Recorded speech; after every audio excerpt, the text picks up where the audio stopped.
Was the bye week a little different for you in that it's a new offense? It required some review, some what's working, some what's not working. I mean, was it a more valuable time? Did you pack more of that stuff into it than normal? Yes, for sure. Like to be able to go back and self-scout, because it really has been a whirlwind of just Groundhog Day. Every week's the same. Just trying to grind and get ready for the next opponent, and so it's very valuable for me. One, health-wise, with everything that's been happening that game. It's been happening. It was good to be able to rest, and that was much needed for my body. I feel the best I've felt in a long time right now. But whenever you don't get that time, it's hard to know where you're at until you have that time, right? So mentally and physically, I think was, for me and for a lot of our guys, very valuable. Derek, after self-evaluation, what were maybe some of the main focuses for you that you want to correct with 7 games left?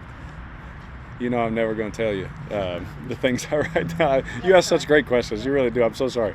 But I just always keep things to myself. But there were definitely things that I can say this. Like I would see something and I'm like, oh my gosh, you get going and you're like, I can't believe I missed that. Boom. So there's definitely things to improve on that you see. And hopefully those things come to fruition, with these next games for sure. Well, what is your level of satisfaction, though, with how the first 10 games have gone for you in this offense? Well, it's been a roller coaster. At the beginning was up and down, a lot of tough times. Last 5 games were really good. We did a lot of really good things. We started getting better in areas we had to get better, and we were improving. We had 3 drives or so in the Minnesota game. Then I got hurt in the next one. And it's like, man, we were just starting to do this. And so it was definitely more positive as you look at it, the things we were doing in the last 5 games, and the cohesiveness, the unity, the timing, the things that we were doing better. I think we were last 5 weeks, top 5, top 3 offense, in certain areas. And so you look at that and you say, okay, how do we keep doing that? But you have to also go back to the first 5 to make sure you stay on top of making sure that we don't fall back into some traps for overlooking things.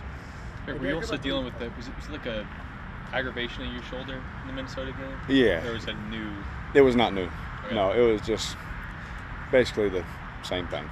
But to be able to not have to come back on a Wednesday or Thursday and practice and do the workouts that I do and things like that, it was nice to be able to do some other things to help it feel better and have some time to rest. So, it was the shoulder.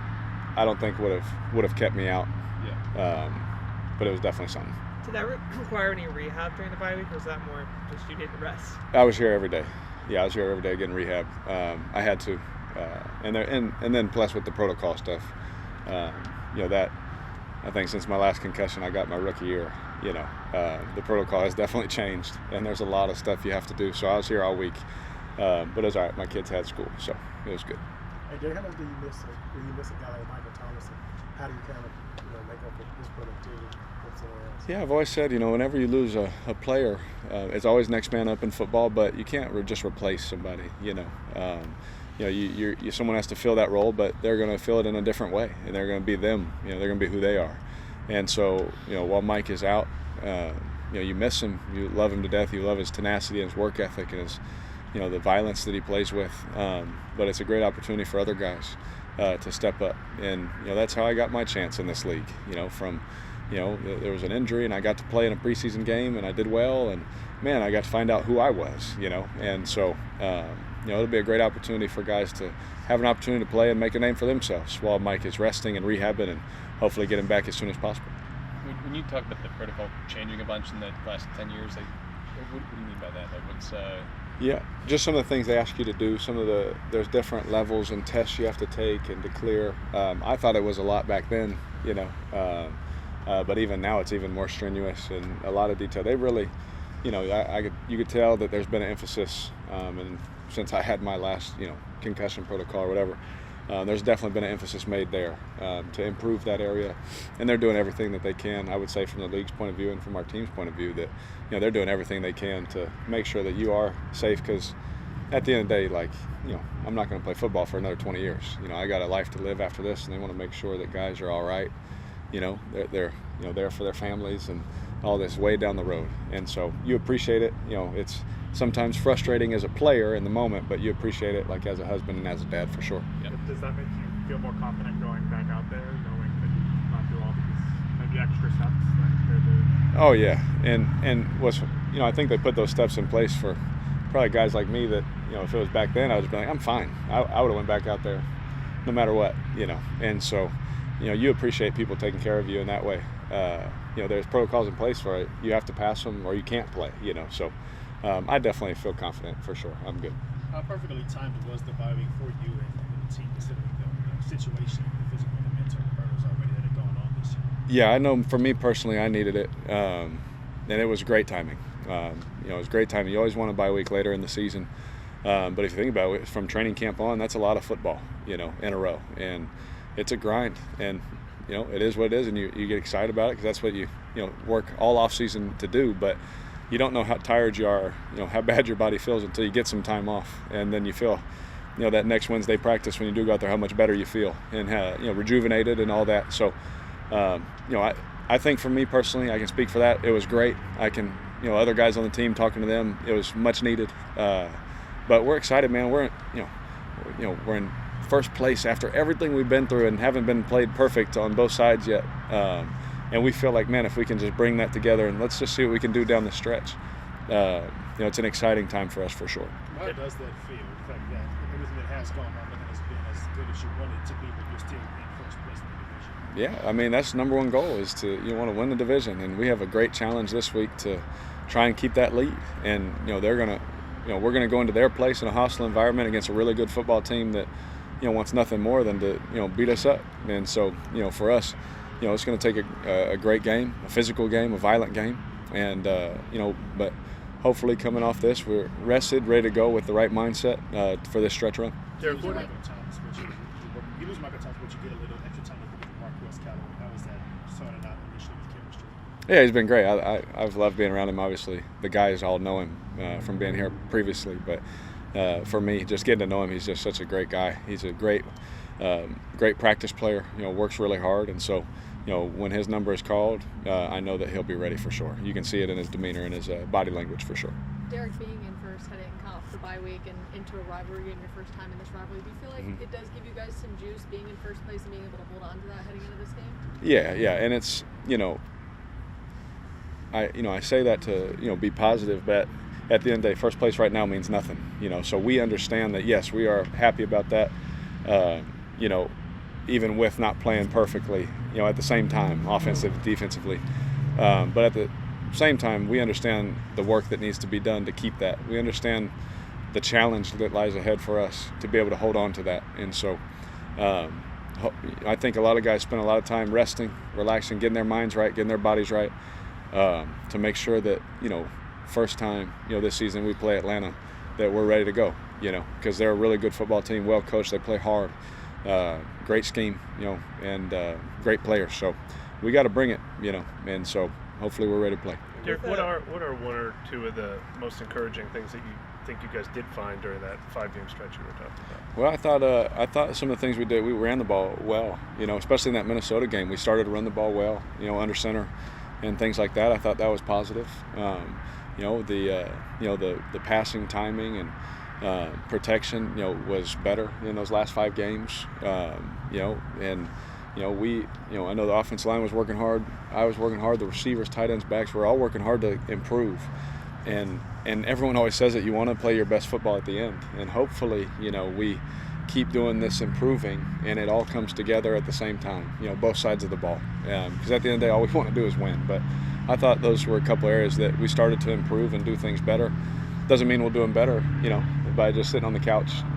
But those were things we started to do better, and hopefully that will just continue to improve for sure. With A.T. Perry, entering the season behind a bunch of guys in the depth chart, how much have you gotten to work with him one-on-one? Like, is there a kind of tricky balance with figuring out how to get time with some of the guys, like on the scout team or practice squad or whatnot? Yeah, for sure. There's been a couple of guys that were practice team players or new to the team, and the one I can remember the most recent for me was Darren Waller.